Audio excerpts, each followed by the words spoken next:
Bom, na Umbanda a gente tem um ditado que diz: quem não vem pelo amor, vem pela dor. Eu não fui nem pelo amor, nem pela dor. Eu tenho uma irmã mais velha do que eu, 6 anos, no qual dava aulas particulares, e um desses alunos, a mãe era da Umbanda. E aí ela passou a consultar a gente, eu a passei a cambonar uma das entidades dela, que no caso era Exumirim.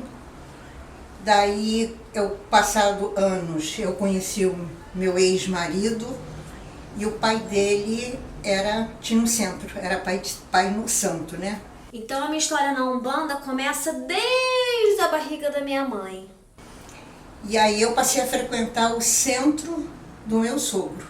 Eu era bem pequena, por volta de uns 6, 7 anos, eu já comecei a cambonar o preto velho que ele carregava. Até que um dia, ele já por muita idade, resolveu encerrar as atividades dele espirituais. Me indicaram a casa de santo que eu estou hoje, e aí eu entrei ali como cliente de jogo, fui convidada a assistir algumas sessões, e depois disso entrei para o grupo de filhos de santo. Eu acho que eu já nasci umbandista. Eu era muito criança e a minha mãe começou a ficar preocupada porque eu sonhava, falava muito na madrugada, eu falava sozinha durante o dia, eu compartilhava com espíritos no quintal da casa do meu avô. Aí a minha mãe começou a perguntar para as pessoas como faria para cuidar, porque ela estava achando que era um problema psicológico. Eu fui a médicos e tudo, e não tinha problema nenhum, fiz exames, aí até que fui parar na mão de uma senhora chamada Beatriz, que era da Umbanda. E uma entidade dela falou que eu precisava me desenvolver, mas que eu ainda era muito criança e que o tempo iria chegar. E aí eu comecei, a mamãe começou a me levar em centros, e aí aconteciam manifestações em mim, e eu, na verdade, eu não sabia, parecia que eu estava dormindo, e foi assim. E eu sempre tive interesse pela Umbanda, eu sempre tive amor pela Umbanda, e aos 12 anos eu tive uma pré-iniciação, não através de meus pais, porque não tinha essa imposição, mas me afastei, não prossegui dentro da religião, e fui retornar à Umbanda uns 20 anos, mas não teve assim uma imposição de ninguém, acho que era uma coisa que já nasceu mesmo comigo. Eu sou casado hoje com uma mãe no santo, que desde então foi a religião que eu me senti melhor, que eu vejo que a religião nós temos que sentir, nós temos que perceber, nós temos que acreditar. Isso só nós, ninguém tem que fazer. Primeiro foram as influências, né, e a própria educação da família. A minha mãe já vinha com esse histórico e eu me identificava muito com a Umbanda. E o que me levou a entrar na Umbanda exatamente foi os momentos em que eu me encontrei tendo algumas vibrações, sonhos, visões. Isso me fez cada vez mais, com o tempo, entender a minha necessidade. Porque ainda que eu me envolvesse, ainda que eu gostasse, eu frequentava a igreja evangélica, né? Porque eu achava bonitos os louvores, como ainda acho. Eu me vi em uma situação que eu tive que decidir entre a igreja e o espiritismo, o umbanda, o candomblecismo, enfim. Eu decidi entrar para a Umbanda porque eu me identificava muito. A Umbanda no Brasil é a religião brasileira, né? Afro-brasileira, e foi isso que me levou à Umbanda, foi esse brasileirismo dela. Em todo lugar existe hierarquia, né? Somos mãe ou pai, Iá, Lorixá ou Baba Lorixá, Ekede, Ogã e filhos. Eu sou o Babá Lorixá. É uma função árdua, porque a pessoa já tem que nascer babalorixá. Eu sou Maia Lorixá. A minha função é ensinar, trabalhar, ajudar as pessoas, ter os meus filhos aprendendo para que amanhã eles possam continuar. E o cargo não sou eu quem dou, quem dá é o orixá. O santo prepara a gente para essa função. E é uma função de todo dia. Essa é a hierarquia na Umbanda. Na Umbanda não tem nem Ekede, é chamado samba. Eu sou Ekede. O que é uma Ekede? É aquela que veio para zelar os orixás. A Ekede não incorpora. Aí ela é responsável por zelar por todos os orixás dos filhos de santo e principalmente do pai ou da mãe no santo. Eu sou dirigente da casa, as minhas entidades são as mentoras da casa. Minha função seria de orientar mesmo, de zelar, né? De passar o máximo de conhecimento que eu tiver, porque a gente nunca sabe tudo, né? A gente sempre passa alguma coisa. Bem, a minha função, eu sou filha no santo. E a função que eu exerço é de desenvolvimento. Uma pessoa que segue as regras dentro de uma estrutura religiosa, aonde o pai de santo, a mãe pequena e sucessivamente dão as orientações que devem ser feitas. Eu tenho uma função específica em que eu tenho que zelar e cuidar da casa de Maria Padilha. Eu tenho muita gratidão, porque quando você é nomeada a alguma coisa, nesse patamar, eu acho que a gente tem que ser grato, porque não é para qualquer um, são pessoas que são escolhidas, são pessoas em que se passa uma responsabilidade e uma confiança.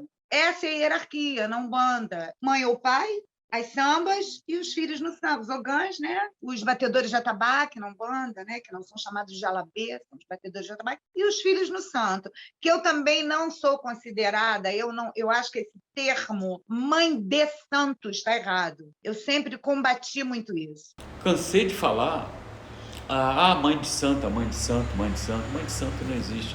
O dia que alguém fala isso para mim, eu até pergunto, me apresenta seu filho, porque se você é mãe de santo, me apresenta, ele vai ter que estar aqui fisicamente.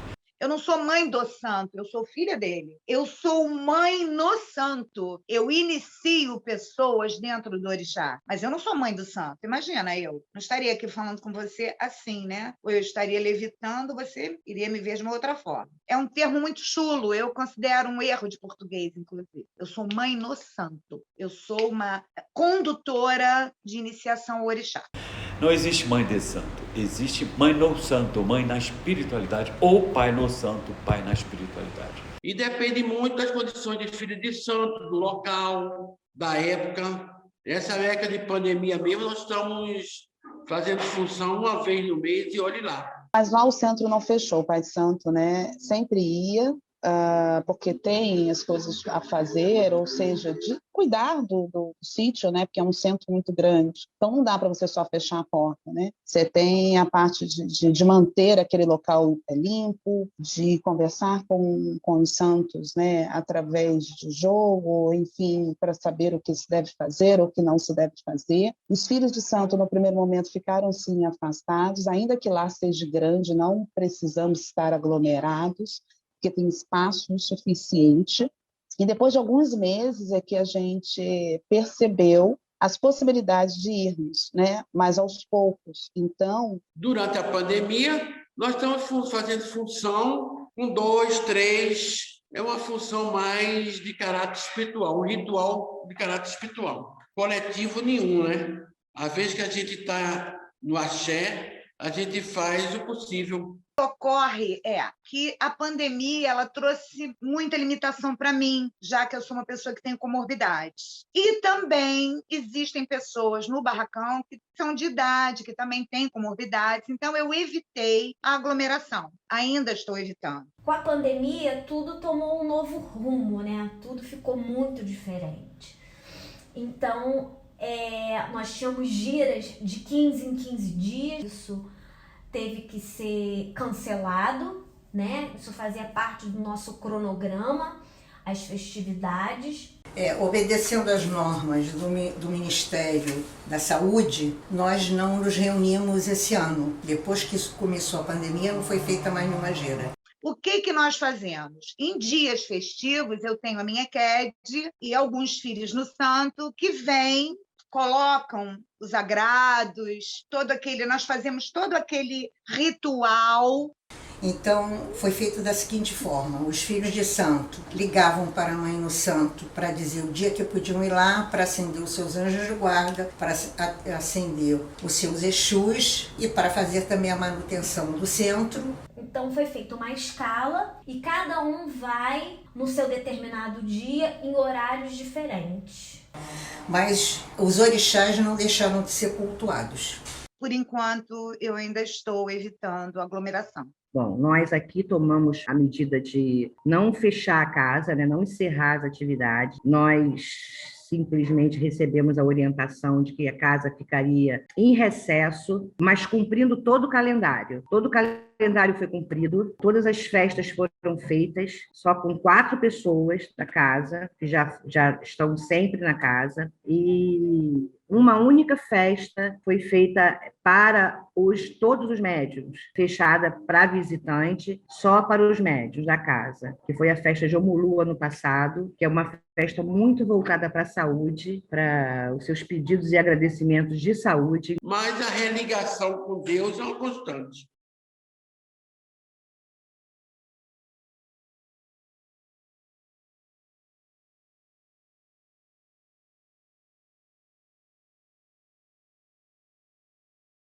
Eu não exerci essa atividade. Por ter comorbidades, eu tenho muitos cuidados comigo e com meus filhos. Então, assim, as atividades foram feitas no momento em que tinha uma necessidade. Um filho, enfim, foi tudo feito de acordo com a regra, né, que a gente precisa seguir com relação à pandemia. A minha maior dificuldade foi justamente a rotina mudar completamente, né? De 15 em 15 dias a gente se reunia, de 15 em 15 dias tinha gira, e isso foi cessado, né?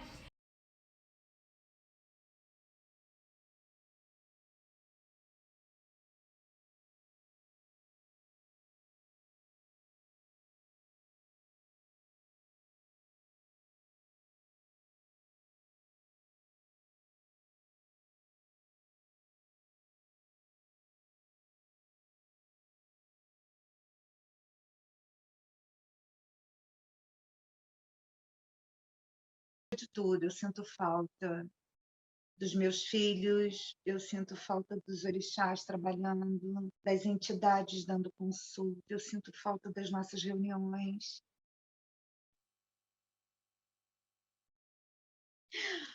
Desculpa. Eu sinto falta do todo. Eu sinto falta do amor, do erro, que não é só amor. Tem o erro. Eu sinto falta daquele abraço gostoso dos meus filhos. Eu sinto falta de abaixar minha cabeça para os orixás dos meus filhos, que é de uma importância tão grande para mim. Mas eu sinto falta, mas eu vou voltar. Tenho fé que eu hei de voltar. E é uma alegria estar, por mais que isso canse, porque cansa, a gira cansa, dá trabalho, mas é tão gratificante, é tão bom. Eu sinto falta disso tudo. Bem, eu sou filha de Oxum com Ogum. Oxum é deusa do amor.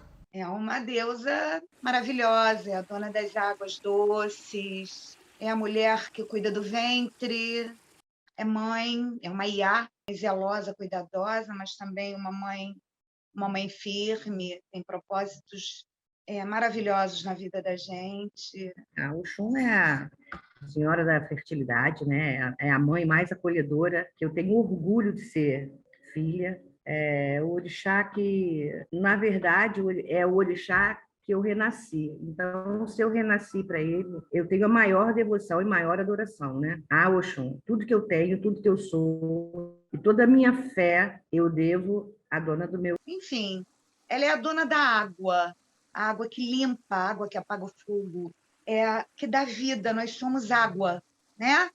Então, ela é a dona da água doce. Então, eu falo assim da minha mãe com muito orgulho, eu sou muito feliz de ser filha da Oxum. E Ogum é aquele que abre as estradas, abre os caminhos. É um guerreiro guardião.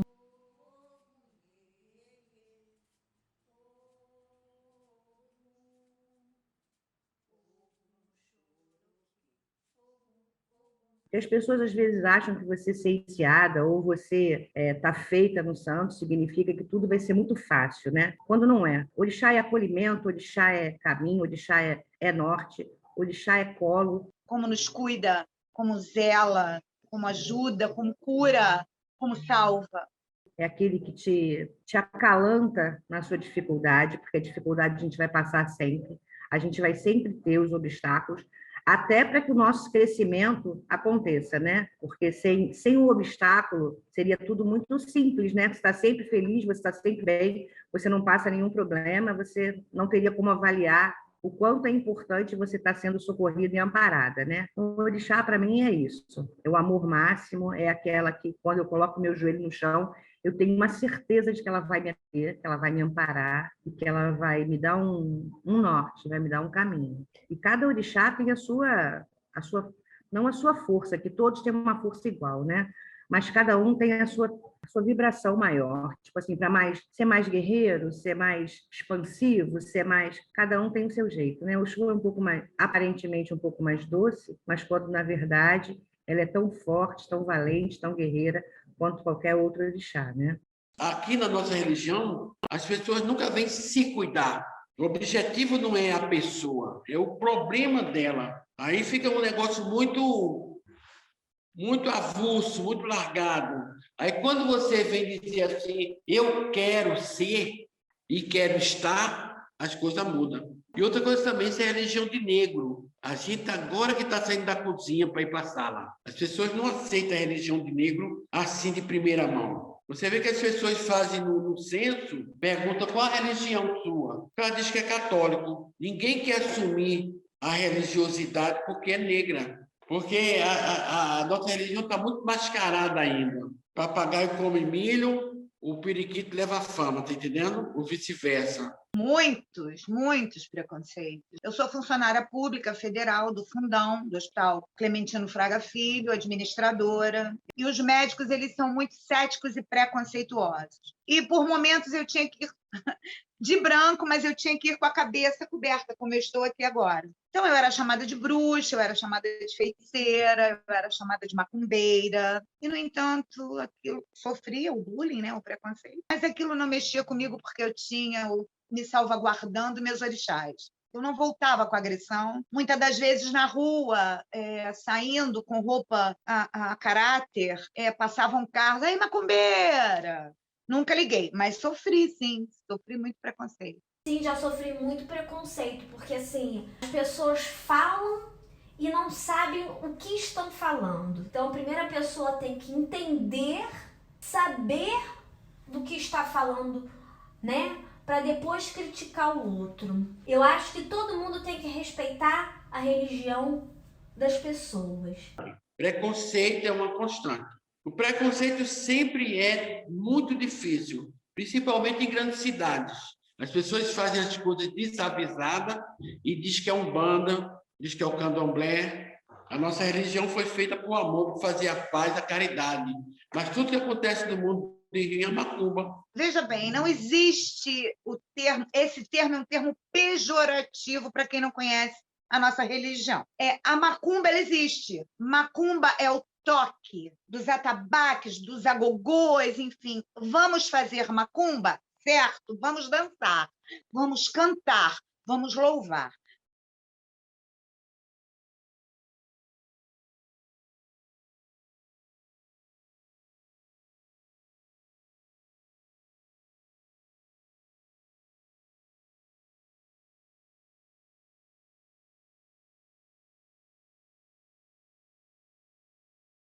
Mas as pessoas usam isso no pejorativo, ou seja, macumba seria, então, a designação feitiçaria, magia negativa, é como eles querem colocar. A macumba existe. Vamos fazer macumba, é isso. Vamos dançar.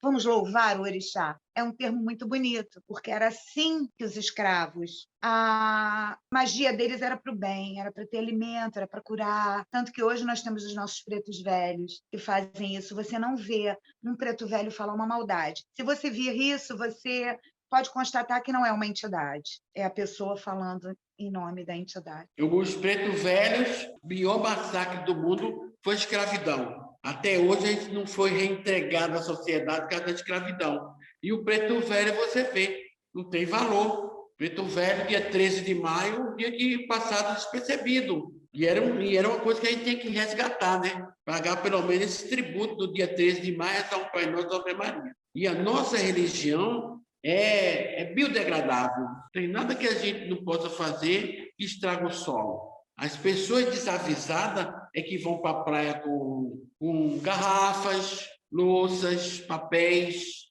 E o santo não come louça, não come garrafa, não bebe champanhe. Ele quer o líquido. A garrafa você pode levar para casa. O papelzinho da vela é para levar para casa. O pessoal vai na cachoeira, quebra tudo, leva louça, leva champanhe. Nós, seres humanos e sacerdotes, somos responsáveis pela natureza, já que trilhamos essa religião. Então, nós não podemos levar para uma cachoeira vidro, alguidares. Podemos, sim, levar nossas oferendas, colocamos em folhas, que a natureza vai lá e a natureza se encarrega de receber e de reciclar isso. O que você tem mais medo é de fogo, para não tocar fogo na mata. As pessoas já se fizeram na mata, estão desavisadas. Mas aqui a gente está sempre explicando, não faça isso, não faça aquilo que outro, porque tá lixo. Né? Você vai botar uma coisa na encruzilhada, é lixo. Ou você acha que a Maria Padilha vai na encruzilhada põe alguma coisa de que ela é chique? Não vai. Quer dizer que a nossa cabeça tem que mudar.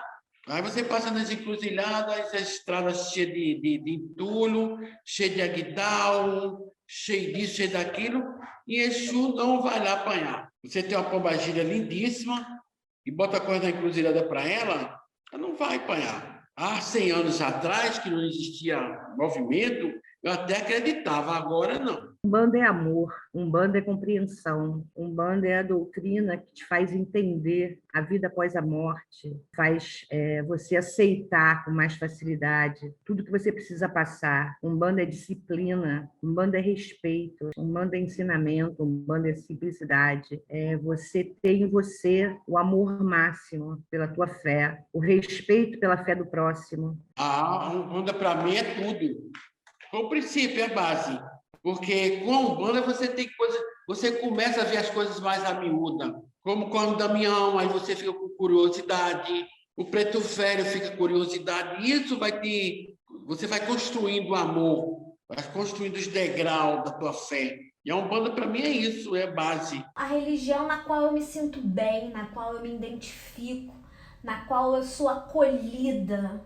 Olha, para mim é amor e gratidão. Não vejo outra palavra. A Umbanda é luz, fraternidade e amor. Umbanda é determinação, caridade, amor, mas acima de tudo muita fé.